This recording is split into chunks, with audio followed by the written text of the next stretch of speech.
What's up guys, this is Nick, back in the gym after almost a 2-month hiatus. I spent those 2 months preparing for my Army physical fitness test. I'm a poor runner, so I decided to drop the weights and focus more on my running, which turned out to be the right choice because I ended up passing.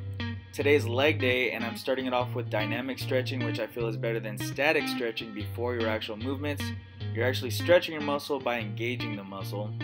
And if you do static stretching before many movements, especially heavy movements, it could cause injury. So I'm a big fan of dynamic stretching before your workout. So right here I'm, stretching out my hams. I did my quads and my glutes. Today's leg day again, so I want to engage those muscles.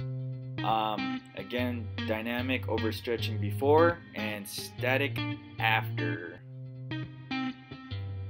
Today's leg day, going to start off with squatting. I start off with 135 by 10, and when I squat, I start up at the roof, and I hold my breath from the top until I get back to the top, and that's when I release my breath, and then I'm engaging my core, my quads, my hamstrings, my glutes. I'm stabilizing myself with my calves, and pretty much you want all those muscle groups to work together to successfully put up the weight.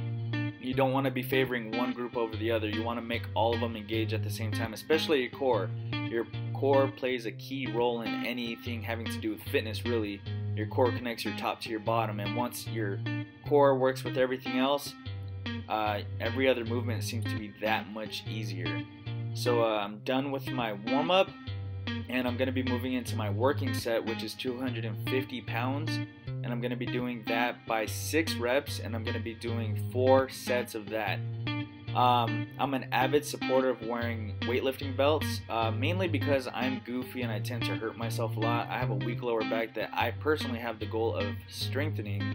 But yeah, I'm an avid supporter of wearing belts at any weight. Of course, heavier weight, you don't want to, it doesn't make sense to be wearing a belt at super featherweight. Same concept again, staring at the roof, engaging the core, quads, hamstrings, glutes. Make sure I have good stability. My legs are a little over shoulder width apart. That's personal preference, but you do want a good stance. Holding my breath from the top to the bottom, back to the top, and releasing my breath. And that pretty much helps your core stay more stable while you're doing this movement. You don't want to be leaning forward. And what this does is, with a stronger core, you can keep a more erect posture and successfully lift better. Now I'm getting into my deadlifting. I'm doing 315, 2 sets of 315 by 6. I look a little sloppy here, but what I do is I sit my hips higher than the 90 degrees, and that helps me load my hamstrings and my glutes. Again, keeping the core strong, except this time I don't stare at the roof, I stare at myself. And what that does is it helps me move the weight from bottom to top in a very straight up and down motion. Very calorie deprived and sleep deprived here, but I was too excited to get back into the gym.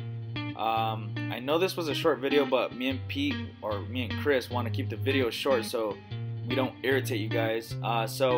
I ended up doing some rowing after this, some cardio, and some more hip and inner thigh exercises to stabilize those inner muscles. Thanks for watching. If you want to hear anything else, leave it in the comments. Like, share, subscribe, and thank you for watching. See you guys next time.